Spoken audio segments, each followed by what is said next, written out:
Clinton and her running mate, Senator Tim Kaine, spoke briefly to reporters about the speech Donald Trump gave in Gettysburg. They also mentioned what their campaign would be focusing on in the last few days before Election Day.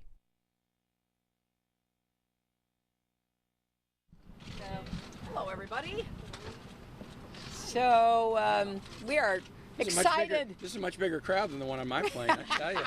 Well, you can take some of them with you when we finish in Philadelphia. We are really happy to have this chance to campaign together.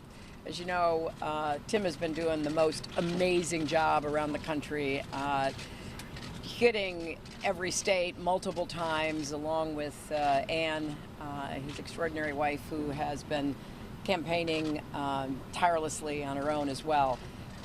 So we don't get a lot of chance to actually campaign together because we want to cover more ground together, but today was a real opportunity for us.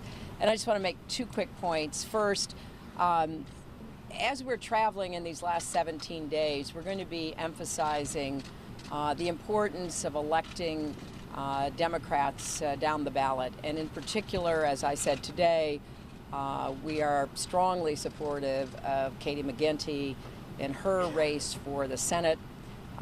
We'll be, I think, meeting up with her in Philadelphia tonight, so we'll have a chance to do that with her. I will be doing the same as we go from state to state, as will Tim. The other point is today we're making our closing argument. We're talking about what's at stake in the election. We're drawing contrasts, but we're giving people something to vote for, not just against. And I saw where our opponent, Donald Trump, went to Gettysburg, one of the most extraordinary places in American history, and basically said if he's president, he'll spend his time suing women who have made charges against him based on his behavior. Tim and I are going to keep talking about what we want to do if we're given the great honor of serving as president and vice president. And as we said in the book we put out together, Stronger Together, we have very specific plans, and we're going to get to work the day after the election and do everything possible to be prepared on January 20th to start doing the business of the American people. So with that, you want to add anything? Well, just on the last point, it really is fascinating. And not only was the Trump speech in Gettysburg, but it was a speech that was billed as, here's my first 100 days. Now, Hillary has laid out, first 100 days, we want to do a big investment in jobs. We want to really put on the table the comprehensive immigration reform proposal, reassess where we are in the battle against non-state terrorism, and start to address issues of campaign finance. So in the first 100 days, here's 4 things that are absolute core. We're going to hit the ground running. Donald today was a first 100-day speech, but the parts of it that grabbed everybody's attention and that he seemed most personally invested in were all the scores that he needs to settle with people that he's mad at. So women who came out and complained about his activities with respect to them and continuing this thing about going after his political opponents. If they're, at the end of the campaign, all along he's been running a self-interested me first campaign, not an America first campaign. And here he is saying that in the first 100 days, I'm not changing. I may be president of the United States, but I'm really going to focus on settling scores. And oh, by the way, now that I'm president, I can really settle some scores. It's just such a stark difference in the vision for the country and frankly the vision of what it is that the voters expect of us. So that contrast between earlier today and then what we just heard from Hillary in Pittsburgh is really stark, and it really puts the choice so plainly to the voters. Right. Okay. So we start there. Secretary Clinton, Trump today also suggested that Democrats or the Clinton campaign were behind these women coming forward, making these accusations. What do you say to that? That is just not accurate. Secretary Clinton, we've already started to hear some Republicans say that if you win, it won't be because American voters have endorsed your platform, but rather that they've rejected Trump. Would you respond to that, and would that get in the way of an effort to sort of bring the country back together and have a mandate for a presidency? Well, clearly we're going to spend the next 17 days making the case to persuade as many Americans as possible across our country to vote for Tim and me. We have close elections in America. You can go back and check that out for the last, 4, 6, 8 of them. So it's not unusual that the election would be close. So we're not taking anything for granted. We're going to work our hearts out and cover as much ground. We've got great events planned. We've got great surrogates coming out to support us that are both campaigning with us and campaigning on their own to try to convince as many people as possible to go vote. And as I said today in Pittsburgh, we're seeing some really encouraging signs about the turnout. The 200 million voter registration mark is huge. It's never been reached before. 50 million, the best estimate, being young people, is so encouraging.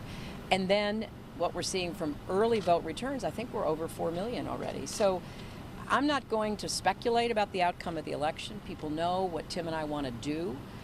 We've been very clear about that. We've laid it out in every way that we could, in every different kind of forum.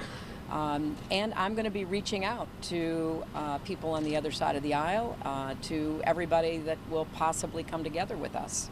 Can I say one more thing on that?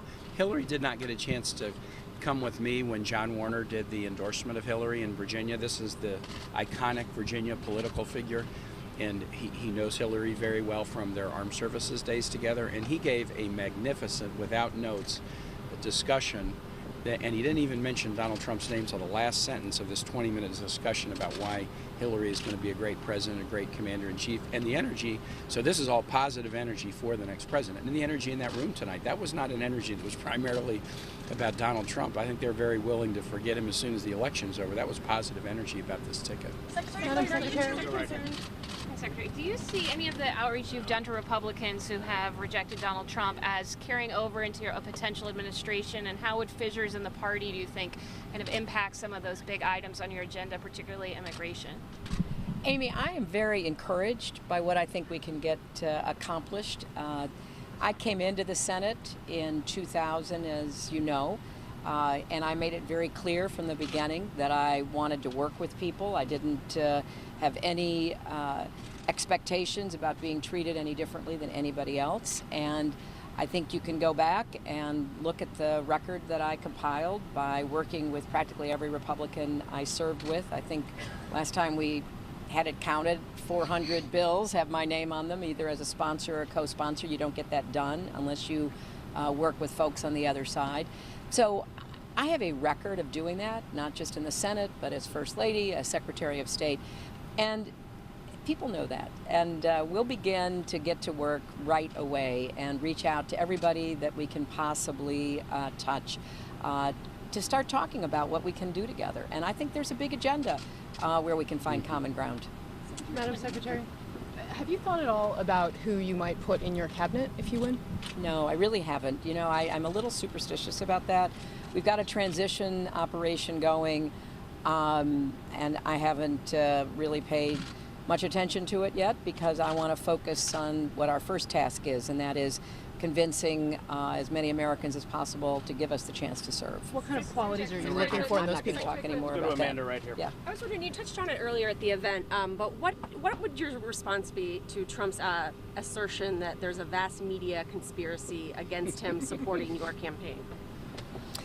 You know, I debated him for 4.5 hours. I don't even think about responding to him anymore. I'm going to let the American people decide between what he offers and what we offer. So he can say whatever he wants to. He can run his campaign however he wants to. He can go off on tangents. He can go to Gettysburg and say he's going to sue women who've made accusations against him. I'm going to keep talking about what we want to do, what we think the country deserves from the next president and vice president. And actually, when it comes right down to it, I think that's what people end up voting on. Thank you all very much. Secretary Clinton, are you truly concerned that Donald Trump would try to throw you in jail if you were elected? You brought that up at the rally tonight.